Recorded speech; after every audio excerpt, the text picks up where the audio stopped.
Don't you miss being out in the sun, feeling free and chill with no work or school assignments that you have to finish, and enjoying the nice tropical breeze? If you do, I have exactly what you need. Hi, I'm Ian Sanchez. I'm a tour guide from the Eco Keys organization. Our most famous trip is the Florida Keys 3-day trip, a trip from which we've helped various schools and families navigate through the Florida Keys. The Keys 3-day trip includes 3 amazing days from which you explore from Key Largo all the way to Key West.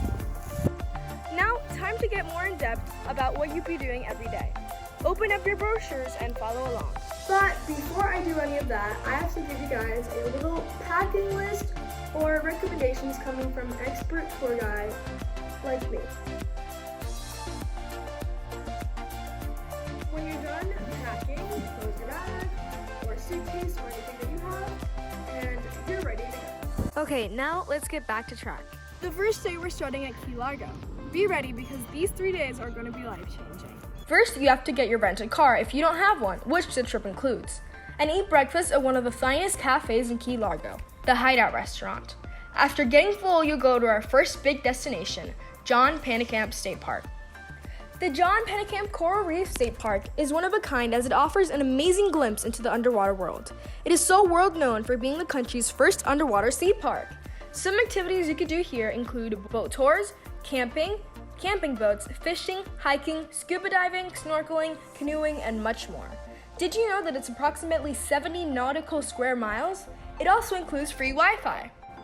Get your cameras ready because after you finish visiting the state park, you would immediately stop at our next big location, Henry Flagler's Overseas Railroad. The railroad was an extension of the Florida East Coast Railway to Key West. It took over 7 years to complete, and do you want to take a guess on how much men it took to build? If you guessed something close to 4,000, you're correct. These railroads were important to the growth of tourism in the Keys, and Flagler even built many luxury hotels throughout the trail. He dredged the channel, built streets, instituted the first water and power systems, and funded the town's first newspaper. He did so much for Miami that citizens wanted to honor the man responsible for its development by naming it Flagler. He turned down the honor, and he persuaded them to keep the old native name we all know today, Miami. It was finally completed in 1912 and was called the 8th wonder of the world. Unfortunately, strong hurricanes, one of the well-known ones being the Labor Day hurricane in 1935, ripped through the Florida Keys with wind estimated at 200 miles per hour, damaging the rails and now leaving bits of leftover history for us to enjoy. When you finish learning history on the rails, you'll check in at the Islander Resort. You might be a little hungry now, so brunch is right next at the Tides Beachside Bar and Grill. After finally getting full, we'll give you some time to rest at the hotel.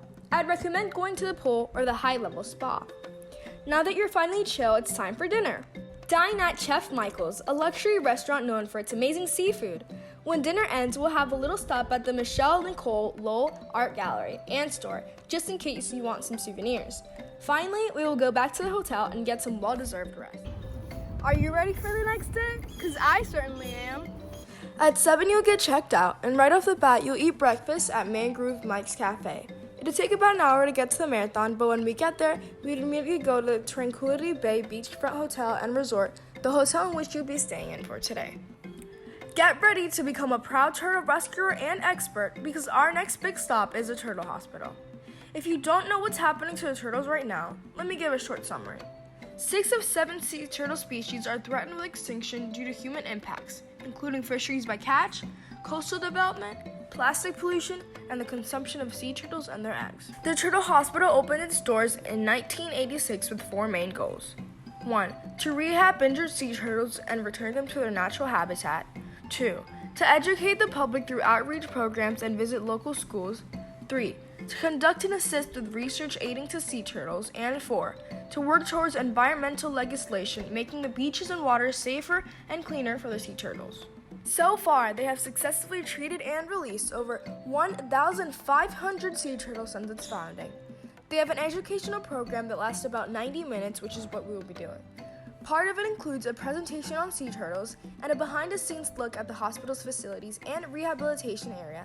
And at the end, you could feed the turtles. There's a gift shop too. I'd recommend to take some time in the gift shop before heading to lunch. You'll eat lunch at the Butterfly Cafe and then stay at the Florida Keys Aquarium and Counter for about an hour.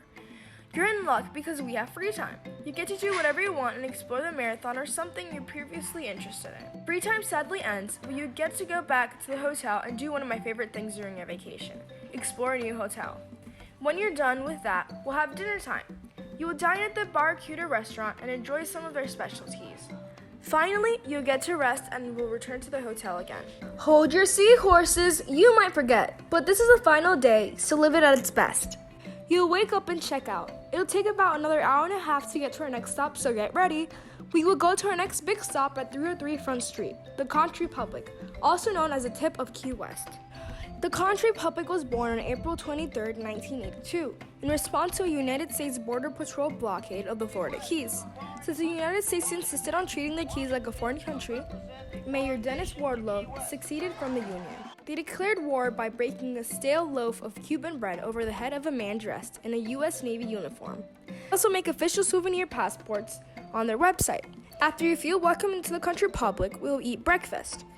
Breakfast will be served in the Two Friends Patio restaurant.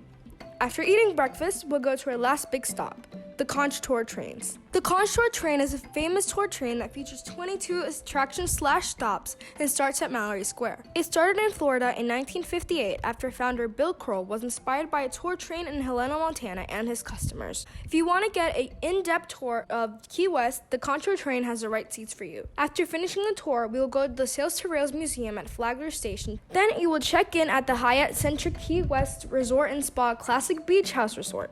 After you finish, we'll have free time to do whatever you want. After free time, go back to the hotel and get ready to dine at Red Shoe Island Bistro. Finally, when you finish eating, you'll go back to the hotel and rest. Now that you've all become certified travelers, it's sadly time to go. I hope you all had a safe trip back home and tell all your family about your crazy adventures. The Keys is a very important part to Florida. If you ever want to come back, don't forget to contact us for your next travels at ecokeys2021@gmail.com. Or just go to the EcoKeys official site, ecokeys.com, to get all the right info. Again, don't forget to contact us and have an amazing day, explorers. Bye!